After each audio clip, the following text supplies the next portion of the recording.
Bastar's motiyon wali auntie, the hidden gem. What would you do with your grain of sand? Often, when some irritant falls into our eyes, we rub it and make it red.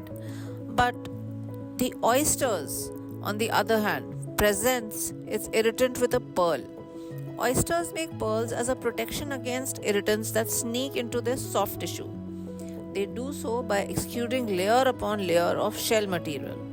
All the animal is doing is putting a ring around an intruder, like a grain of sand or a parasite. Some people we meet in life remind us of these oysters. They give out pearls even when there are irritants in their life.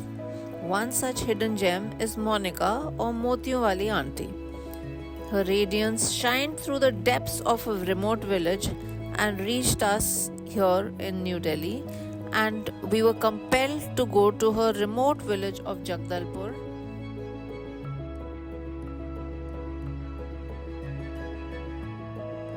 Monica ji started the day by taking us to the very revered Danteshwari Mata of a village. She starts every work and every day by visiting this beautiful ancient temple.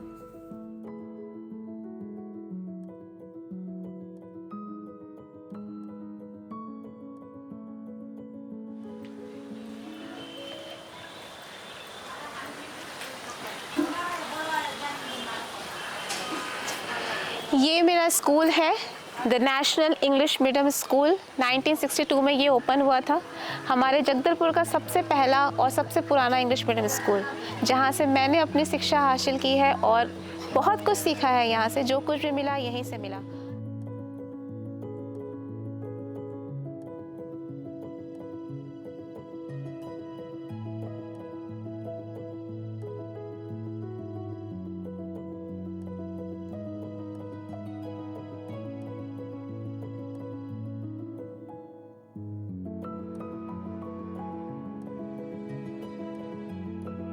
Bastar यानी कि टूटी फूटी पगडंडियों को गुजरते हुए हरे भरे खेत, हरे भरे खलियान और कहीं कहीं झरनों की कलकल करती आवाज़ें। इन सब के बीच हमने मोती के काम को चुना।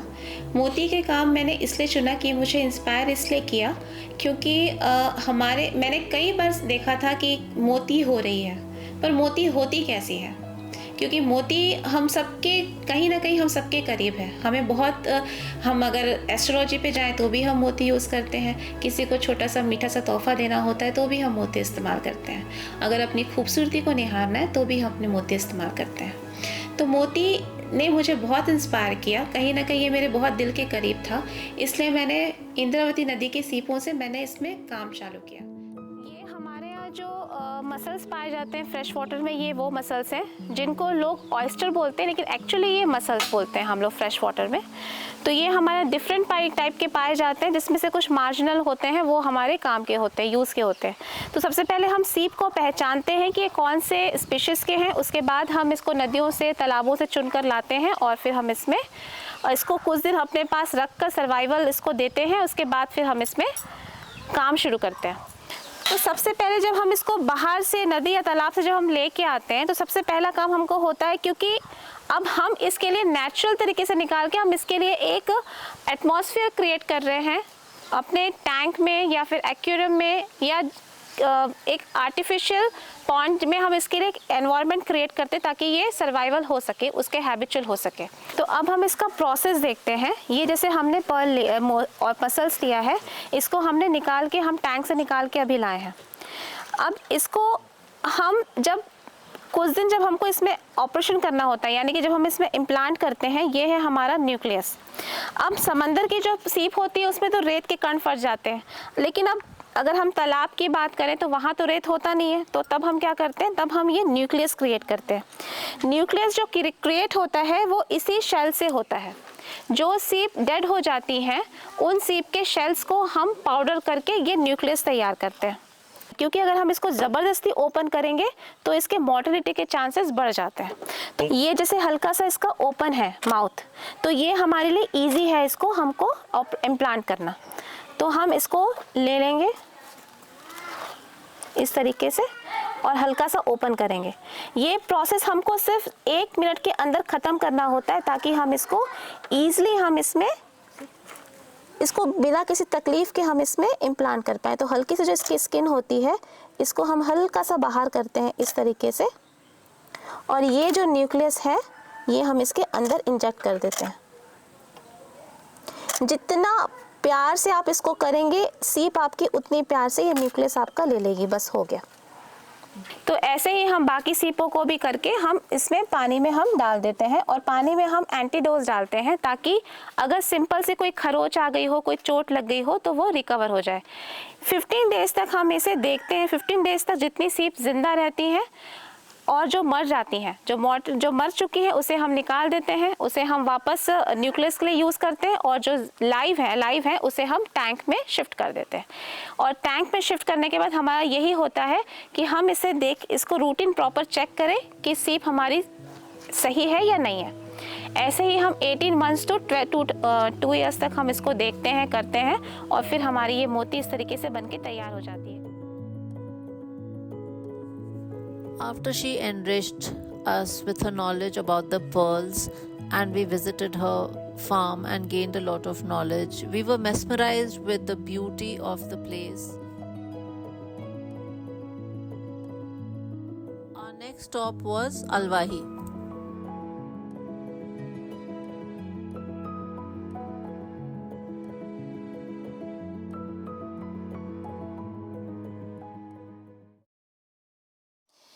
तो ये हम जो हैं अभी आपने देखा कि हम पर्ल की ज्वेलरी बना रहे हैं। ये है लॉस्ट वैक्स, जो कि हनी बी का ही एक वैक्स होता है जिसे जंगल से लाया जाता है, और इसे नरम बनाने के लिए इसमें कोल तार मिला के इसे नरम बना जाता है, जिससे थ्रेड लाइक स्ट्रक्चर हो जाता है। अब इस धागे के ज़रिए हम पूरा ये डिज़ाइन देते हैं, जिसको बस्तर में बेल मेटल या फिर डोकरा आर्ट कहा जाता है।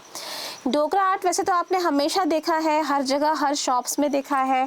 जैसे कि ये पूरे हमारे बस्तर के कारीगर अपने हाथों से ही बनाते हैं, लेकिन अभी हमने क्या किया है कि हमने पर्ल का कल्टीवेशन के साथ हमने ये कोशिश की है कि डोकरा आर्ट को थोड़ा सा कुछ नया लुक दें, कुछ नया आइटम्स बनाएं, और इसलिए हमने ये कुछ कस्टमाइज डिज़ाइन बनाए हैं पर्ल की ज्वेलरी, जिसमें कि आपने पर्ल की ज्वेलरी तो आप हमेशा गोल्ड में, सिल्वर में या किसी और चीज़ में हमेशा पहनते हैं, पर ये फर्स्ट टाइम ऐसा होगा कि हमने बस्तर के बेल मेटल आर्ट को पर्ल के साथ में फ्यूजन करके एक ज्वेलरी तैयार की है।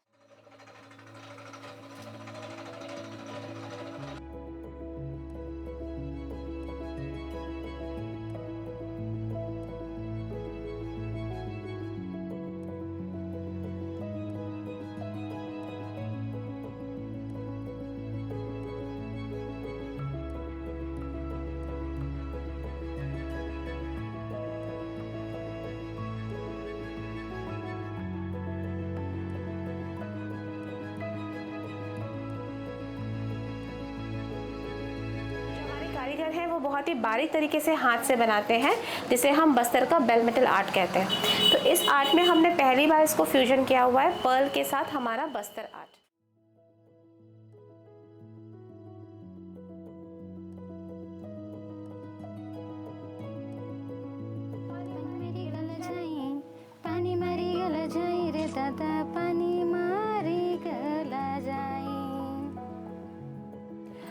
ये है ऑयस्टर मशरूम, और अभी जिस जगह पे हैं हम, ये है पंचायत जाटम, और ये है जगदलपुर ब्लॉक में ही आता है। जगदलपुर के मेन सिटी से ये 16 किलोमीटर दूर है, और यहाँ पे हम ऑयस्टर मशरूम करते हैं। करीब 80 महिलाएं ये काम करती हैं। जैसे कि अभी आपने देखा वीडियो में, वो 300 बैग लगे हुए थे।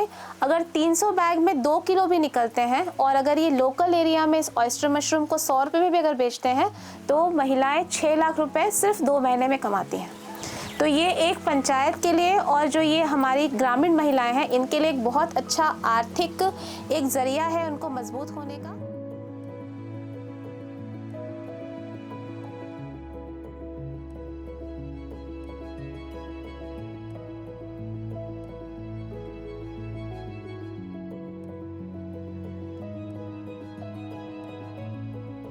अपने बारे में कुछ भी बताने से पहले सभी महिलाओं को और बच्चियों को एक मैसेज देना चाहती हूँ, क्योंकि हम हर कोई इस सिचुएशन से गुजरते हैं, और कहीं ना कहीं एक छोटा सा हल्का सा दुख है जो हम सबके मन में होता है। वो ये कि जब हम बचपन से बड़े होते हैं अपने मायके में, तो हमसे ये कहा जाता है कि ये तुम्हारा घर नहीं है, तुम अपने घर में जाकर ये करना।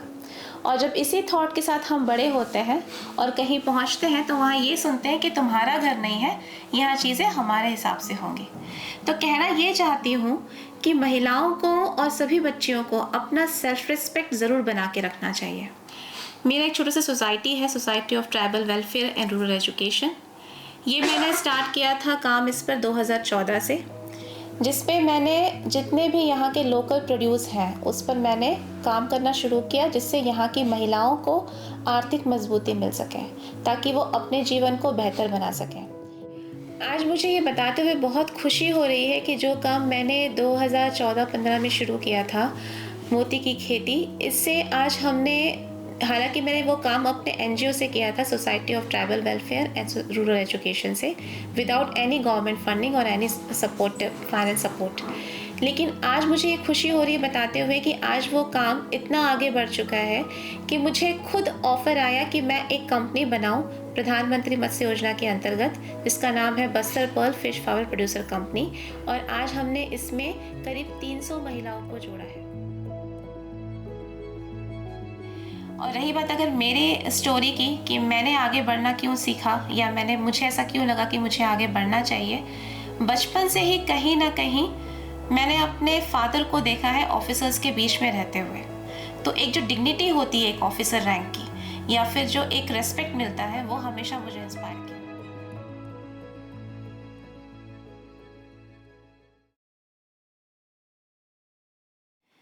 शोभा क्या देता है या क्या नहीं देता है, ये महिलाओं को चूज करने की ज़रूरत है, ना कि किसी को बताने की। हमें इतनी आज़ादी तो होनी चाहिए कि हम क्या करना चाहते हैं ये हम खुद चूज करें। We return to a concrete village, enriched and totally inspired by this fiery feminist of Jagdalpur. We bring with us her knowledge, her motivation, and her determination. We indeed found a jewel who sparkles through all the difficulties she faced, an oyster who quietly made pearls in the face of adversities.